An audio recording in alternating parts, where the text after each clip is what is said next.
안녕하세요, 찰리브라입니다. 이번 영상의 제목은 국제 유가의 하락은 실물 경제의 장기적인 축소를 의미한다라는 주제로 이제 조금 이 주제로만 해서 조금 이 영상을 한번 말씀을 드려보려고 해요. 그래서 제가 예전에 제 영상에서 이제 이런 문장을 분명히 언급해 드린 적이 한 번, 두 번은 아마 있었을 거예요. 근데 디테일하게 설명을 막 이렇게 엄청 드린 적은 없는데, 이제 저는 그런 생각을 하거든요. 이제 미국에서 예전에 이제 원래 달러라는 게 석유하고 패킹돼가지고 이제 그거에 대한 건이 어떻게 보면 전 세계에 지금까지 영향을 미쳤는데, 지금 같은 경우는 이제 시리아나 어떻게 보면 중동의 화약고라는 그런 데서도 지금 미군을 점진적으로 계속 빼고 있는 현재 상황이잖아요.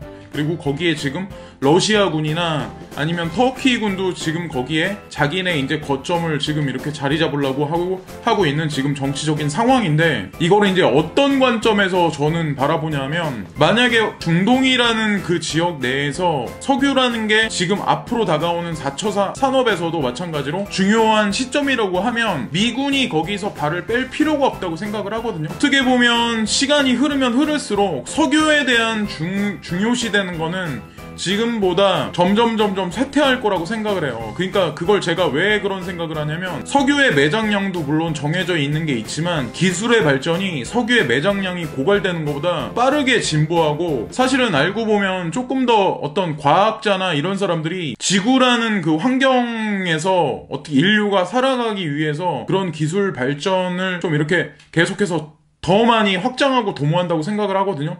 근데 그 반면에 석유를 쓰는 산업 같은 경우는 전 세계가 지금 인구도 계속 줄고 있는 현재 상황이잖아요. 인구가 줄면 또 앞으로 점점 건축하는 빈도가 점점 줄어들 수밖에 없고, 우리가 모든 생활에서 쓰는 뭐 카메라, 물컵, 뭐 핸드폰, 자동차, 뭐 기 아니면 뭐 칫솔, 치약 이런 여러 가지 우리 인류가 생활하는데 모든 생활 물품 같은 것도 기하급수적으로 줄어들 수밖에 없잖아요. 근데 그런 것들이 사실 석유 생산량이나 아니면 석유 소비량하고 거의 동등하게 이렇게 올라가서 그랬었는데, 인구는 기하급수적으로 줄고 있고, 어떻게 보면 지금 상황에서는 그래서 석유의 중요성이 점점 대두되지 않기 때문에 거기서 발을 뺀다고 생각을 해요. 제 말이 좀 이게 논리가 맞을지 안 맞을지 모르겠지만 제가 설명을 잘 못할 수도 있어요. 저보다 이제 눈치 빠르고 머리 좋으신 분들은 아마 이해를 엄청 빨리 하실 수도 있는데, 그래서 석유가 그렇게 중요시 되지 않는 지금 현재 상황이지만 먼 미래에는 중요시 될 수도 있죠. 에너지 자원에 대한 어떤 그런 것들이. 근데 제가 바라보는 관점은 중동의 화약고에서도 지금 미군이 빠져나가고 있는 현재 상황이고, 군산 복합이라고 하는 그런 세력들 있잖아요. 그래서 무기를 팔아먹고 거기서 이윤을 추구하고 자기네 거대 세력을 돌리고 달러에 패권하고 거기에 뒤에 숨어서 여러 가지 것들을 여태까지 했던 그런 세력들도 어떻게 보면 지금 미중 무역전쟁이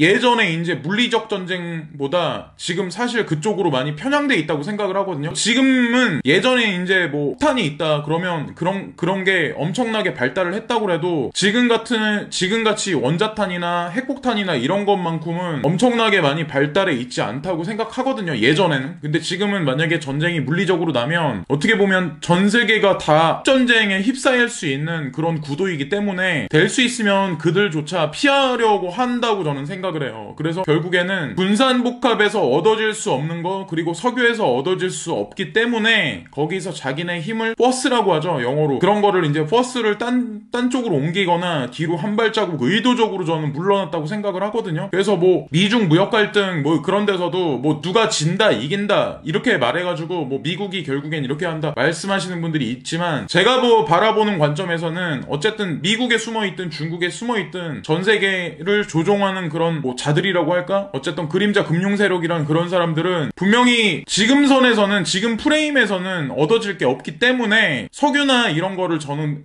예전보다 중요시하지 않는다고 생각해요. 하다못해 우리가 흔하게 매일매일 사용하는 자동차 같은 경우도 시간이 흐르면 흐를수록 내연기관의 뭐 발달 아니면 하이브리드 자동차 아니면 전기 자동차, 전기 에너지, 그런 전기 배터리의 어떤 그런 발전으로 인해서 효율이 점점 극상으로 가면 갈수록 어떻게 보면 보면 석유의 소비량도 점점 줄어들고, 좀 전에 아까 초반에 말씀드렸다시피 인구도 계속 줄어드는 상황이면 모든 게 이제 생산하는 거에 대비해서 소비되는 게 기하급수적으로 만약에 하락한다면 쌓여지는 재화가 많기 때문에 석유도 그만큼 소비되지 않을 거라고 생각을 하거든요. 여러 가지 이런 메커니즘적인 게 결국에는 같이 어우러져가지고 지금 같은 어떻게 보면 석유 가격이 등락을 계속 반복하면서 우하향하고 있는 추세인데, 언젠가는 위기를 위해서 상승을 시킬 수도 있죠. 그러니까 한마디로 이제 그거는 위기를 위한 거지 중장기로 우상향 시킬 거라고 저는 생각을 하지 않아요. 근데 그래서 어쨌든 중요한 거는 석유 가격이, 그러니까 중장기로 봤을 때 우하향한다면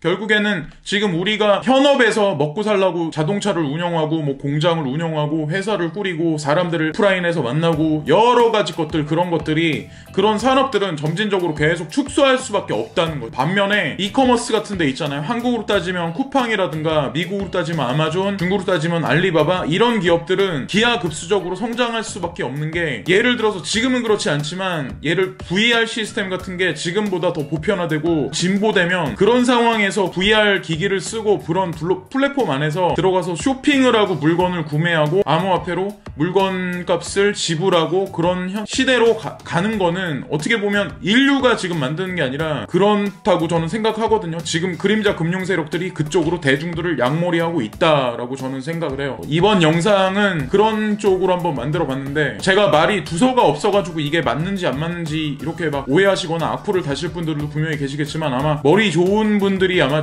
제 구독자분들은 되게 많으시기 때문에 타 유튜버 구독자분들보다 되게 끌다는 것도 보시면은 되게 틀리다고 저는 항상 생각을 하거든요. 제가 제 자신을 조금 틀리다고 생각을 하고 있는 것도 사실이지만, 어쨌건 중요한 건 뭐든지 다 저는 긍정적으로 바라보기 때문에, 어쨌건 이번 영상도 제 의도가 제대로 전달이 되는지 모르겠지만 어쨌건 한번 찍어봤습니다. 구독과 좋아요를 부탁드리고, 남은 오늘 토요일 시간도 즐겁게 보내시고 추위 조심하시고 감기 걸리지 마세요. 감사합니다.